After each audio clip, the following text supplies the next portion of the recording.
Buenas tardes. Primero que todo, muchas gracias por estar en el evento y muchas gracias a la organización por habernos invitado a todas.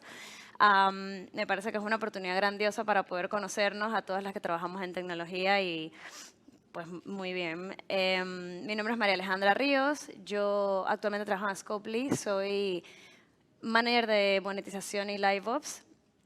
Y pues empecé mi trayectoria, bueno, vine a Barcelona a estudiar un máster en comunicación y publicidad en la escuela de SIC, de marketing y business. Y comencé mi carrera en gaming en Tangelo Games, haciendo un poco de marketing, estrategias de CRM y de comunicación para una web y posteriormente para una app. Mucho gusto y un gusto conocerlas a todas. Voy a presentar a cada una de las chicas que tenemos aquí, que pues todas son muy inteligentes, muy emprendedoras. Y bueno, voy a comenzar con Gisela. Gisela es diseñadora de videojuegos, fundadora de Women in Games España, la organización que promueve, ayuda y da visibilidad a las mujeres desarrolladoras y jugadoras de videojuegos. Y además de la compañía de videojuegos y Serious Games Jellyworld. Desde que se inició en el desarrollo de videojuegos en el 2010, ha desarrollado videojuegos y serious games para ordenadores, móviles y VR, como el Train Puck Run, el Women's Quiz, que es un juego de preguntas sobre mujeres célebres, Tres Chicas en Tech, que es un juego sobre mujeres ingenieras, y Vera y la maldición de los medios, que es un juego sobre bulos y la desinformación. Ella fue ganadora del premio Women in Games Global Games Gender Diversity Initiative of the Year en los premios europeos de Women in Games de Londres en el año 2020 por el evento virtual Cuarentena Women in Games y ganó el Digital Job, además, Digital Mujer Plural en el 2021. Gisela pertenece a una de las 100 mujeres pioneras del internacional libro Women in Gaming, 100 Professionals of Play. Gisela, muchas gracias por estar aquí con nosotras. A continuación voy a presentar a Judith Carbó. Ella es Game Data Scientist en Social Point. También dedica su tiempo profesional a trabajar como Data Science y Analytics Instructor en All Women, plataforma global que lucha por cambiar, empoderar y ensalzar el papel de la mujer en las tecnologías. Judy, gracias por estar con nosotras. Tenemos posteriormente a Elena Bonan. Estudió matemáticas en Italia y Alemania. Después de haber acabado el máster, volvió a Barcelona para hacer un bootcamp en Data Science. Y tras parecerle interesante todo el tema de Data Science, buscó trabajo en el mundo de los datos. Elena inició su recorrido en King, en donde le dieron la oportunidad de realizar un internship. Y desde entonces sigue trabajando con ellos. Ha trabajado en los games teams de Bubble Witch 3 y Candy Crush Soda. Hace un mes empezó una nueva aventura en el Machine Learning Operations Team. Muchas gracias, Elena, por estar con nosotras. Y por último, pero no menos importante, tenemos a Esther Córdoba. Esther estudió físicas en la Universidad de Barcelona y luego hizo su PhD en dinámica molecular y mecánica cuántica en el Departamento de Polímeros y Biopolímeros de la Universidad Politécnica de Cataluña. Tras finalizar la tesis, empezó a trabajar en eDreams como Data Scientist en el Departamento de Marketing y al cabo de 3 años fue promocionada a Head of Data and Insights en el Departamento de Marketing Performance. Finalmente decidió desvincularse del sector de marketing y enfocarse en la gestión, manipulación e interpretación de datos desde un punto de vista más global, por lo que hace aproximadamente 1 año y medio se movió a Ubisoft Barcelona Mobile para crear y hacer crecer un equipo central de data dentro del estudio. Muchas gracias, Esther, por estar con nosotros. Bueno, como ven, pues tenemos un equipo grande y genial aquí, ¿no? Bueno, para adentrarnos un poquito en todo lo que es el mundo del data science y cómo se relaciona todo esto con los videojuegos, pues la primera pregunta y la más básica es, ¿cuál es la relación entre el data science y los videojuegos? Y bueno, ¿cómo interactúan estas tecnologías entre ellas? Sí, creo que en los videojuegos tenemos la posibilidad de poder coleccionar muchos datos y también de tocar muchas partes diferentes del producto. Y no, esta es la situación ideal para aplicar todas las herramientas que Data Science ofrece, desde el A/B testing, el análisis, hasta los modelos más complejos. Y nada, todo esto nos sirve para tener una idea más clara de qué lo está pasando en el juego y también para poder personalizar un poco más el juego, dado que cada jugador tiene necesidad y tiene una manera de jugar diferente. Claro, básicamente es la generación de datos y con estos datos pues entender un poco más al usuario, ¿no? Sí.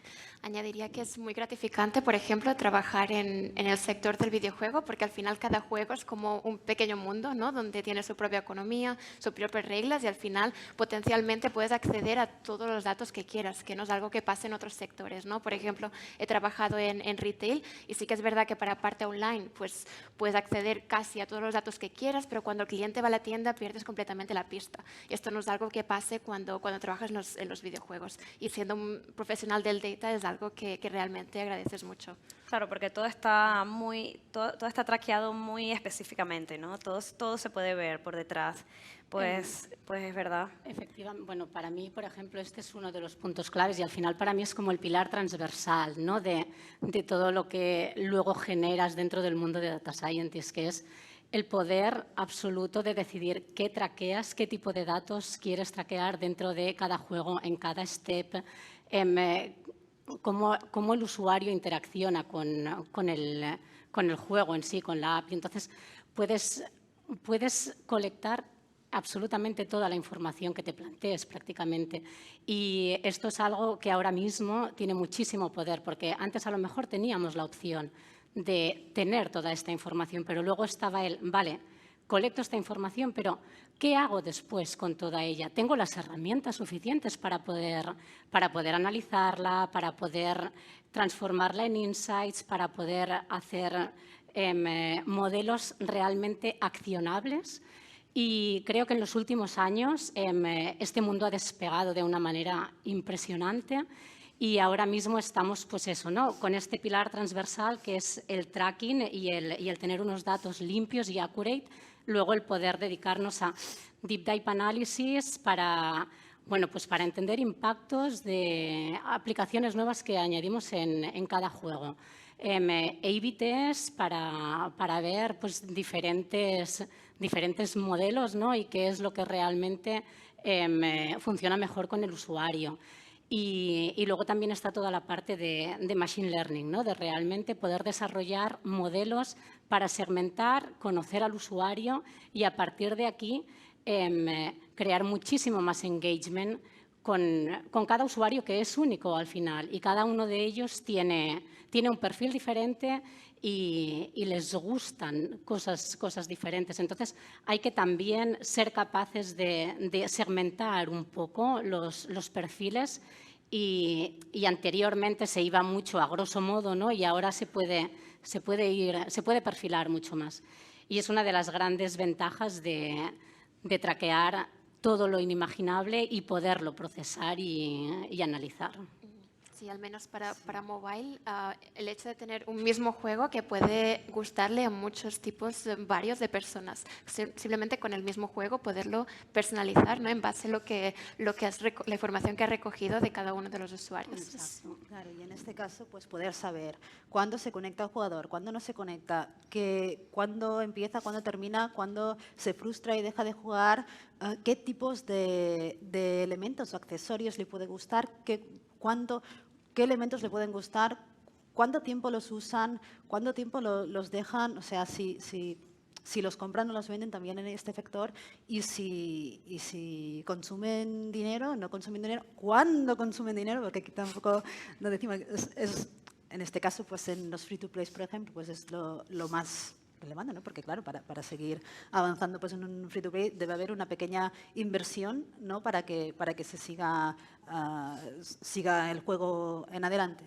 Entonces, saber estos datos, y estos datos son fundamentales sobre todo para eso, para que haya una continuidad dentro de estos videojuegos y para saber pues para dónde, qué tipo de segmentación, un poco en esta línea, saber qué tipo de segmentación y cómo abarcar también más tipos de segmentaciones, de modo que un mismo juego puede abarcar diferentes tipos de usuarios con diferentes gustos distintos y que a la vez pues lo pueden englobar, ¿no? Porque al final, pues si tú no tienes estos datos, pues solo sabes una parte y sabes que hay algún lugar que se pierden otros tipos de usuarios que también serían potenciales para este tipo de videojuegos y en este caso podemos hablar del perfil femenino, ¿no? Que tan poca información se da, ¿no? en redes sociales y todo, y esto se queda muchas veces pues, en estas bases de datos, ¿no? A través de estos juegos, ¿no? y de la información que va apareciendo aquí y estos perfiles femeninos, que obviamente las mujeres no juegan igual que los hombres, juegan completamente distinto, en horarios distintos, en formas distintas,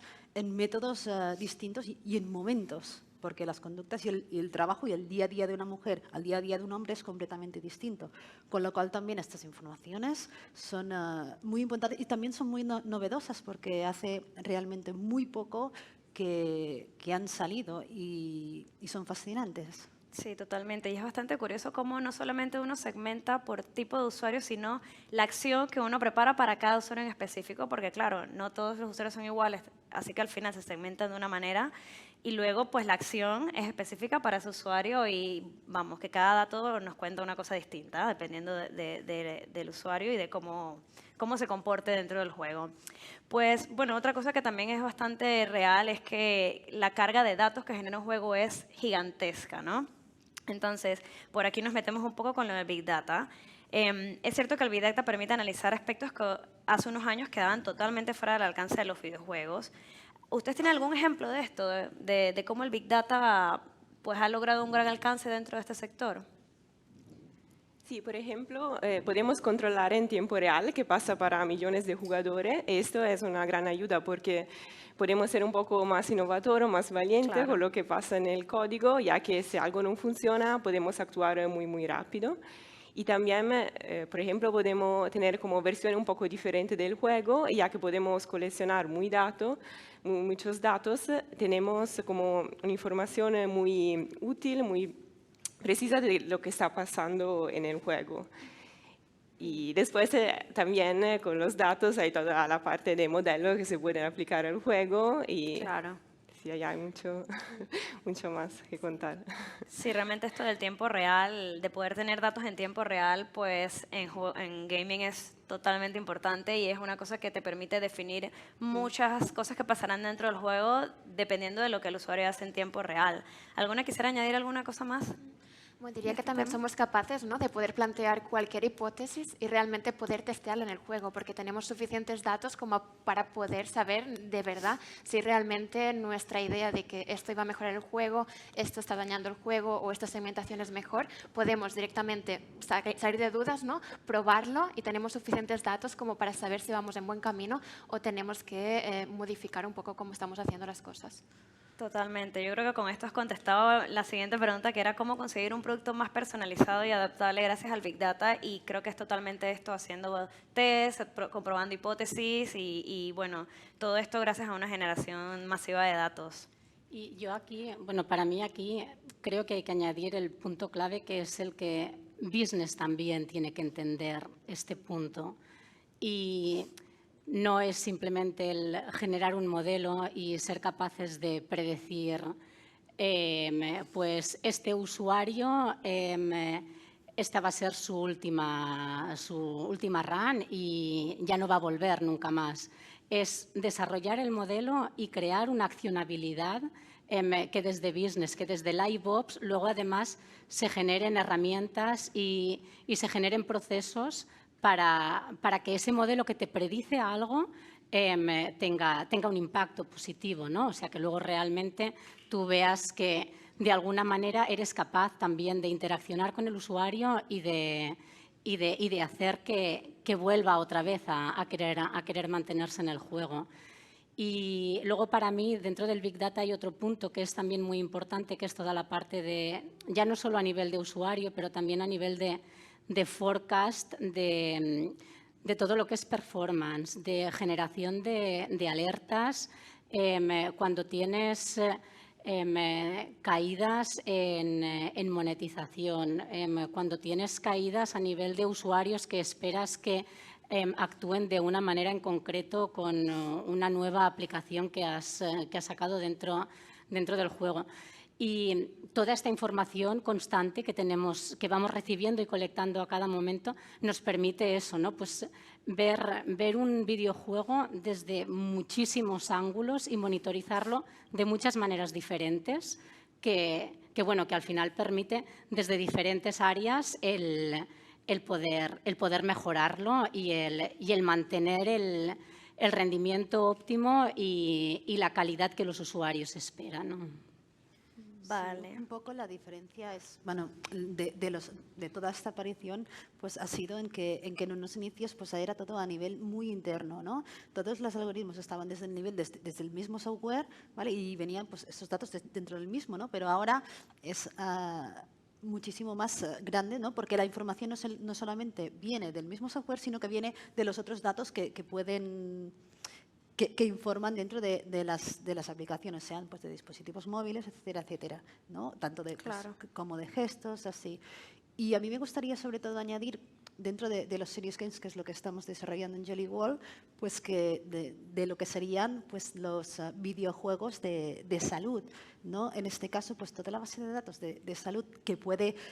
permanecer, o sea, que se podemos llegar a tener ahí, saber pues cómo una persona puede irse recuperando, ¿no? Como puede tener, tanto si es salud física como si es salud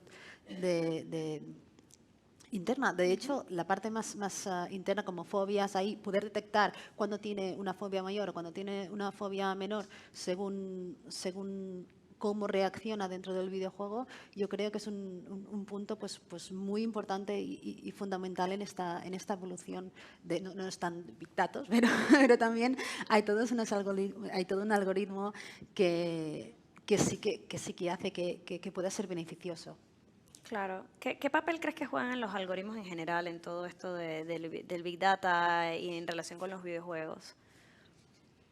Sí, creo que los algoritmos nos ayudan a encontrar patrones más complejos en los datos, porque algunas veces las análisis o los gráficos no son bastante para entender lo que pasa. Entonces, esto nos permite, de realidad, para cada jugador ayudar a obtener una experiencia más personalizada. Es como indagar mucho más dentro de la información que ya se ha generado. Entonces, exacto, sí, el segundo paso. El primer paso claramente es tener datos buenos de calidad y después aplicar los algoritmos. Y creo que es importante recordar que también los algoritmos es solo en los últimos años que tenemos el poder computacional para aplicarlo de realidad. Y esto sigue siendo un desafío desde un punto de vista de la herramienta, de hacer predicciones. Sigue siendo muy interesante también porque es algo nuevo y complejo. Claro. Sí, al final nos ayudan a optimizar, ¿no? A optimizar todo el ciclo de vida del usuario, desde la adquisición, ¿no? Con algoritmos más de marketing para calcular lifetime values de los usuarios y tal, pasando después por retención, intentando predecir en qué punto o en qué situaciones el usuario puede dejar nuestro juego e intentar evitarlo, y al final llegando a esta monetización, ¿no? Intentando ofrecer los productos más personalizados posibles a cada uno de los jugadores para intentar aumentar pues, o optimizar las revenues del juego, ¿no? Juegan parte en todas las fases de este life cycle. Claro, al final lo que queremos desde este punto de vista es extender el ciclo de vida del usuario dentro del juego lo más que se pueda, ¿no? Tener una retención brutal. Y claro, esto nos ayuda, la optimización nos ayuda un montón para esto. Bueno, les hago otra pregunta continuando con esto y es también sobre Big Data y es... ¿Qué creen ustedes? ¿Que el análisis de Big Data puede determinar si un videojuego tendrá más o menos éxito y por lo tanto puede que el juego sea más popular o no? O más comercial, digamos. Yo aquí creo que cuando estás en producción de un juego no hay una receta mágica. O sea, tú haces benchmark, tienes pues toda la experiencia del desarrollo de otros juegos, tienes la experiencia de ver cómo funciona la industria y aquí hay poco Big Data al principio para poder jugar con él. Lo que pasa que, bueno, partes de una idea, partes de un proyecto, ¿no? En el que tú crees, basado en hipótesis y ver un poco el mercado, y a partir de ahí empieza una parte que, por lo menos en nuestro estudio es vital, que es toda la parte de live test, ¿no? O sea, en la que tú empiezas con un prototipo, lo lanzas durante un tiempo, colectas un montón de datos y entonces sí que a partir de aquí empiezas a ver el appealing que tiene este juego con los usuarios. Y entonces, antes a lo mejor solo podías mirar pues cuántos usuarios entraban el primer día, el segundo y el tercero, cuál era, pues, de las impresiones que tenías en las stores, pues luego cuántos de ellos instalaban el juego. Había poquitas cosas. Ahora, en realidad, como se puede traquear infinidad de interacciones con el usuario dentro de un prototipo, que al final es un juego muy, muy básico, esto nos da muchísima información para, vale, pues de cara al soft launch o de cara al World Launch, qué es lo que realmente funciona, qué partes del juego seguimos desarrollando, cómo. Y cada nuevo live test que se hace te permite colectar un montón de datos. Entonces, desde este punto de vista es crucial porque no te esperas a lanzar un proyecto cerrado y cruzar los dedos y pensar que funcionará en el mercado, sino que has hecho diferentes tests en condiciones de mercado y entiendes realmente hacia dónde tienes que ir llevando el diseño del juego. Entonces, es un punto clave para designers y producers, ¿no? Al final. Totalmente. Sí, porque en principio cuando tienes un juego que lo vas a iniciar de cero, pues los datos son inexistentes. Claro, no tenemos usuarios, pues al principio el apoyo va a ser el mercado prácticamente y un poco la proyección que tengamos también, ¿no? Un poco también esa idea de nosotros de a dónde queremos llevar el producto más allá de los datos que tengamos, porque en un principio pues datos no tendremos. Sí, en este caso sí. Aquí ya puedo a nivel, pues eso, es ver un poco pues los juegos que venden, un poco el perfil de persona, es muy especulativo. Tú empiezas con una idea muy especulativa de el tipo de juego que quieres desarrollar o diseñar, el tipo de personas a quien quieres llegar y luego ver pues si funciona, ¿no? Y un poco pues mediante softline aquí que ir viendo, ¿no? Que si aquí está fallando en estos puntos, pues sacarlo en otro país o en varios países ahí y ver si funcionan, pues con estos pequeños cambios, ¿no? Y ir haciendo estos, como digo, pequeños cambios para ver si funcionan más o funcionan menos. Y esto así pues puedes prever, ¿no? Porque además los datos son, la diferencia en esto es que los datos son muy fiables, ¿no? Que son claros, son concisos y no mienten. No mienten. Y luego ya sacas pues las conclusiones de estos datos. Y en este caso, pues sí, pero en un principio pues es todo pensar, especular y pensar, mira, pues esto cómo funciona aquí, con estas características, buscar algo distintivo y luego probar. Pero son básicamente pues textos más internos, más internos, pequeños test, a ver funciona o no funciona, para luego ir cada vez a más grande escala. Y en tu caso, que también te has dedicado a Serious Games, ¿crees que hay alguna diferencia entre esa generación de datos de un juego que es más, sabes, por entretenimiento a estos tipos de juegos? Completamente. ¿Sí? Claro, sí, el factor de retención sí que está presente, porque al ser un videojuego que no tiene uso de videojuego, tiene el uso del entretenimiento, pero a la vez tiene uso de curar, ¿no? De curar o de educarse en caso que sean videojuegos para las escuelas. Entonces, claro, debe ser divertido y debe retener. Y el concepto es esta retención. ¿No? Esta retención de decir, mira, pues esto gusta, esto no gusta, esto está funcionando, aquí deja de jugar. Obviamente, si están los niños en una escuela jugando un videojuego, tendrán que jugar sí o sí. Pero en otras ocasiones, por ejemplo, pues que son videojuegos más para la salud, ¿no? Para los ojos o para... Pues puedes ver, pues esto, puedes estar viendo pues que vaya aguantando bien y luego también pues más estos datos para saber pues si escucha bien, no escucha bien o en el caso de los ojos, ¿no? Si hay pues los parámetros y los datos que están midiendo, pues hacia dónde mueven los ojos, si ve bien, no ve bien, en qué punto pues tiene falta de visibilidad y en qué desviación ocular puede tener la persona en un momento, ¿no? Y estos son datos muy precisos que hoy en día sí podemos, pero hace mucho tiempo lamentablemente no se podía. ¿Alguna quiere agregar alguna cosa más del tema? Yo estaba pensando que cuando lanzamos un juego, lo que podemos hacer con los datos quizás es mirar lo que ha pasado antes con otros juegos. Si uno tiene la suerte de tener juegos que son un poco similares, puede mirar algunas características que han funcionado así. Y también por el marketing puede ver las campañas que han funcionado mejor. Pero claro, cuando uno está mirando este juego en concreto, uno tiene un poco más que extrapolar y ya es más complicado. Claro, sí, totalmente. Es verdad que bueno, cuando trabajas en una empresa que tiene más juegos, por ejemplo, es claro, tienes alguna partecita del camino un poquito trazada, sí, siempre y cuando tengas o sea, la temática sea bastante similar, Sí. porque ya tienes un trabajo hecho previamente del que puedes investigar y puedes agarrar muchas ideas y puedes, ¿sabes?, apoyarte un poco más, es totalmente cierto. Bueno, yo quería también hablar un poquito del tema de las mujeres en este sector. Pues yo, por ejemplo, que ya tengo varios años aquí, sí es verdad que el sector parece que ha ido creciendo un poquito más y cada año parece que sí que se van uniendo más mujeres a los diferentes equipos de juegos. Pero bueno, hace un par de años esto no pasaba tampoco. Y de todas maneras la cifra de las mujeres gamers en España también ha estado bastante reducida, aunque también se ve que actualmente pues ha ido en aumento. Como Gisela, como mencionabas tú, de todas formas se ve que los comportamientos son distintos. Las mujeres juegan una hora, los hombres a otra.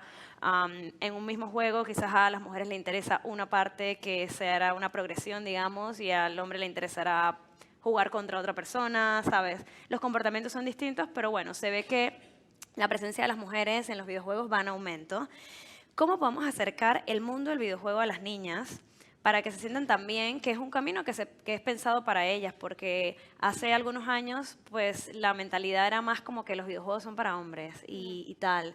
Entonces, poco a poco se ha ido tratando de cambiar esto. Pero, ¿cómo creen ustedes que se podría abordar bien este tema y que se podría en realidad demostrar que es un camino que también está trazado para ellas? Yo creo que hace falta evolucionar un poco el concepto de gamer hasta una definición un poco más inclusiva, porque al final tenemos en mente cuando dices gamer una serie de videojuegos, una serie de plataformas, una serie de maneras de jugar, que es básicamente un perfil masculino. Entonces es muy difícil, incluso aunque te gusten los videojuegos y sea parte importante, ¿no?, de tu vida, como identificarte como tal, porque no te ves reflejado en lo que se considera socialmente un gamer. Claro, hay un estereotipo muy marcado, ¿no? Yo aquí añadiría que al final uno de los puntos de acción es que tiene que entrar muchísimas más mujeres en la industria del gaming, porque el punto clave al final es que ha sido una industria completamente, no me gusta tampoco decir patriarcal, ¿no?, pero al final es un poco que ha sido prácticamente en su mayoría concebida por hombres. Actualmente en el sector del gaming, dentro de lo que es la industria, las mujeres están en torno a un 25%. Es una cantidad muy minúscula. Entonces, al final, cuando quieras que no, un 70-80% de los diseñadores, de la gente que está creando un videojuego, son hombres, pues hay un sesgo hacia este sexo. Y este tema hay que abordarlo no solo desde un punto de vista de sexo masculino, femenino, sino es un punto de diversidad. Hay que empezar a abordar mucho este tema desde un punto de vista racial también, de género ya no solo binario, a nivel de arte. Es curioso también entender y ver cómo han evolucionado los caracteres de los videojuegos. A nivel femenino eran todo cuerpos de mujeres muy, bueno, pues muy top models. Se empieza a trabajar un poco también en tener cuerpos más realistas, en ampliar muchísimo la diversidad. Entonces, creo que uno de los puntos clave es que dentro de la industria haya muchísima más presencia diversa, y ya no solo a nivel de mujeres, para que toda esta creatividad venga desde otros esquemas mentales, no solo desde un esquema mental masculino de hace 20 años. Y eso hará también que vaya cambiando mucho, pues que las mujeres se sientan más atraídas también por el sector del videojuego, y que vaya creciendo más todo, pues nuestra presencia aquí al final. Creo que es uno de los puntos. Totalmente. Yo creo que si hay cambios del otro lado, desde donde se hace el desarrollo, pues todo eso se verá reflejado pues de cara al público y de cara a los usuarios también. Bueno, ya para cerrar la última... Me gustaría añadir... Total, ya, sí. entonces, una de las cosas es que es que las niñas sí que juegan a videojuegos. De hecho, hay un 48% de mujeres gamers. Lo que pasa es que dice un poco a eso que el perfil de mujeres gamers está muy idealizado como a la mujer que está jugando pues, en los shooters, tal, con los micro y tal. Pero hay muchas mujeres que están jugando al Candy Crush, están jugando videojuegos que son más Sí. encarados a la palabrados, Candy Crush, todos estos tipos de videojuegos que son para mujeres, pero en los medios de comunicación no los están visibilizando como unos videojuegos reales, sino que son tipos de videojuegos que son como secundarios, como no son tan importantes, ¿no? Y generalmente estos tipos de videojuegos siempre son los videojuegos que juegan, casualmente, las mujeres. Entonces, ¿qué pasa? Que las niñas juegan a videojuegos, de hecho, ya empezó desde 2006 con la aparición de la Nintendo DS y la Nintendo Wii con videojuegos familiares en que las niñas sí que Sí. jugaban a videojuegos. Pero ¿qué pasa aquí? Luego siguen con estos estereotipos, porque estaban todavía muy estereotipados, ¿no? El rosa y el azul todavía con la misma línea de estos tipos. Lo importante aquí que es romper estos estereotipos tradicionales para que las niñas se sienten identificadas en los videojuegos y puedan comprender que no solamente es el color rosa el que deben jugar ellas, sino también que pueden jugar shooters perfectamente porque la competición no es para niños, sino es para todo el mundo. Las niñas y los niños también pueden competir, de hecho, deben competir, porque esta sociedad es muy competitiva, además. Nos están fomentando este Claro. tipo, ¿no? Yo creo que hay un punto clave en lo que dices, porque ya todo esto pasa, solamente que, como dices, no se le da tanto auge. Entonces, porque las niñas siguen jugando a esos juegos, los niños también, y de hecho, no sé, un Scrabble, por ejemplo, también lo jugarán niños, lo jugarán más niñas, pero no se le da, no hay una comunicación adecuada para estos temas. Entonces, sí que tienes mucha razón en que existe, solo que no hay visibilidad. Totalmente. Bueno, para acabar me gustaría preguntarles pues un poquito más sobre este tema. La ausencia de mujeres gamers está estrechamente relacionada con la ausencia de personajes femeninos.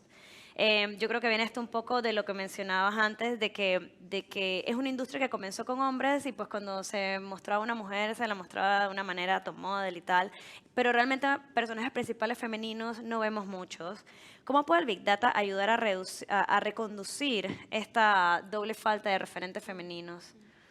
Diría que para empezar es nuestra responsabilidad, ¿no?, de desarrolladores de algoritmos y tal, intentar no perpetuar estos sesgos con los algoritmos que desarrollamos, con los datos que usamos y tal, porque sí que es verdad, ¿no?, que si al final los algoritmos están tan sesgados como los datos con los que los entrenemos o como las personas que los están entrenando. Y aquí tenemos muchos sesgos, tanto porque faltan desarrolladoras femeninas como porque los datos tradicionalmente tenemos más datos generados de perfiles masculinos que de femeninos. Entonces acabamos optimizando sin querer, ¿no?, a un perfil mucho más masculino. Y es como una bola de nieve, ¿no?, que vamos optimizando más a un perfil mucho más masculino y es muy difícil ya después salir de aquí. Vale. Yo tengo también la esperanza que si en un futuro vamos a hacer nuevos productos que son más female friendly, en el sentido que no hay estereotipo dañoso, hay nuevas ideas o nueva estrategia de marketing, sería guay capturar esto con análisis, así se puede tener una prueba que es una buena dirección y que podemos seguir adelante. Así. Claro, totalmente. Pues chicas, muchas gracias por venir, por ser parte de este panel de gaming. Espero que haya sido de su agrado y que pues hayan sacado mucho provecho del tema tocado aquí, que fue el Data Science pues, en relación a los videojuegos. Muchas gracias.